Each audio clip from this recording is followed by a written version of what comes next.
കൊച്ചേട്ടൻ്റെ കത്ത്. അമ്മ പൊന്നമ്മയല്ലമ്മേ തങ്കമ്മ. പ്രിയ DCL കൂട്ടുകാരെ, 2026 ജൂലൈ 19 ന്യൂയോർക്ക് സിറ്റിയിലെ ന്യൂജേഴ്സി സ്റ്റേഡിയം ഇളകി മറിയുകയാണ്. അർജന്റീനയെ 1 ഗോളിന് തോൽപ്പിച്ച് സ്പെയിൻ ഫിഫ ലോകകപ്പ് വിജയം നേടിയ നിമിഷം.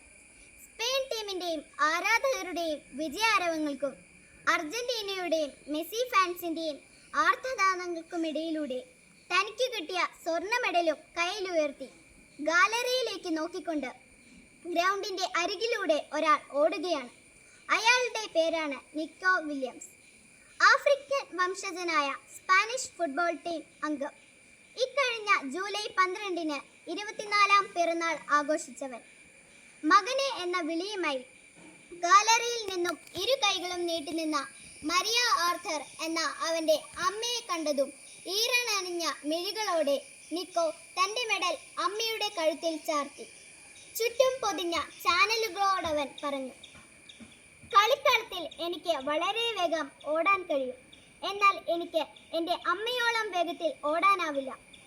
കാരണം ജന്മനാടായ ആഫ്രിക്കയിലെ ഘാനയിൽ നിന്ന് രക്ഷപ്പെട്ട് സഹാറ മരുഭൂമി താണ്ടിയാണ് അമ്മയും അച്ഛനും സ്പെയിനിലെത്തിയത്.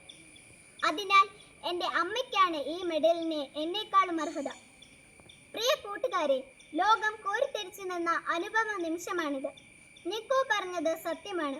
വെറും 3 പതിറ്റാണ്ടുകൾക്ക് മുമ്പ് ആഫ്രിക്കയിലെ ഘാനയിൽ നിന്നും അഭയാർത്ഥികളായി സഹാറ മരുഭൂമി കാൽനടയായി നടന്ന് സ്പെയിനിലെത്തിയ ഫെലിക്സ് വില്യംസിൻ്റെയും മരിയ ആർത്തറിൻ്റെയും മക്കളാണ് സ്പെയിൻ നാഷണൽ ഫുട്ബോൾ ടീം അംഗങ്ങളായ ഇനാക്കി വില്യംസും നിക്കോ വില്യംസും.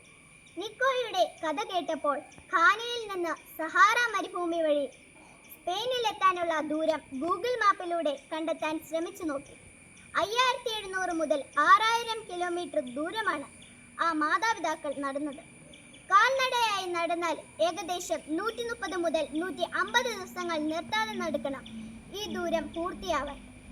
ഒരുപക്ഷെ അവർ ഘാനയിൽ നിന്നും അൾജീരിയയിലൂടെ സഹാറ കടന്ന് ഒറാനിൽ നിന്ന് കപ്പൽ കയറി അലിക്കാൻ്റെ തീരത്തിറങ്ങി ആഗോസ്റ്റിലൂടെ സ്പെയിനിലെത്തിയിട്ടുണ്ടാകും.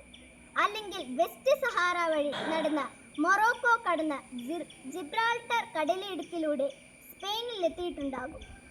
കൂട്ടുകാരെ, നിങ്ങളുടെ ഇന്നിലേക്ക് നിങ്ങളുടെ മാതാപിതാക്കൾ നടന്നു തീർത്ത ഇന്നലകൾ എത്രയെന്ന് എത്ര പേർക്കറിയാം? എൻ്റെ മാതാപിതാക്കളും നിങ്ങളുടെ മാതാപിതാക്കളും ജീവിതത്തിൽ നിരവധി സഹാറ മരുഭൂമി യാത്രകൾ നടത്തിയിട്ടുള്ളവരാണ്. തീർച്ച, ആഫ്രിക്കയിലെ സഹാറ മരുഭൂമിയിൽ പകൽ പലപ്പോഴും 60 ഡിഗ്രിയാണ് ചൂട്.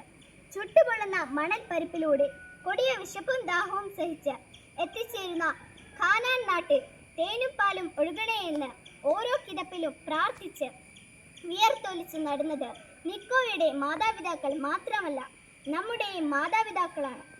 കടബാധ്യതകളുടെയും രോഗങ്ങളുടെയും പരാജയ ഭീതിയുടെയും ജീവിത ഭാണ്ഡങ്ങളുമായി ജീവിതത്തിൻ്റെ സഹാറ താണ്ടുന്ന നമ്മുടെ മാതാപിതാക്കളുടെ ഈ ജീവിതയാത്രയിൽ സ്നേഹത്തിൻ്റെ തേനരുവികളും സത്യസന്ധതയുടെ വെൺമേഘത്തണലും വിശ്വസ്തതയുടെ ദീപസ്തംഭങ്ങളുമാകാൻ മക്കളായ നമുക്ക് കഴിയണം.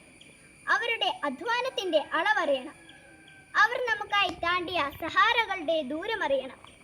അപ്പോൾ തൻ്റെ പൊന്നായ അമ്മയോളം വരില്ല ഈ പൊന്നിൻ്റെ മെഡൽ എന്ന് തിരിച്ചറിഞ്ഞ നിക്കോയെ പോലെ നമ്മുടെയും കഠിനാധ്വാനത്തിൻ്റെയും സ്ഥിര പരിശ്രമത്തിൻ്റെയും വേർപ്പ് തുള്ളികൾ പതിച്ച ജീവിതമാക്കുന്ന മെഡലുയർത്തി നമുക്കും പറയാൻ കഴിയും, അമ്മ പൊന്നമ്മയല്ലമ്മേ തങ്കമ്മയാണ്. തനി തങ്കം കൊണ്ടെൻ്റെ ഹൃദയത്തിൽ പ്രതിഷ്ഠിച്ച എൻ്റെ തങ്കമ്മ. സ്നേഹാശംസകളോടെ സ്വന്തം കൊച്ചേട്ടൻ.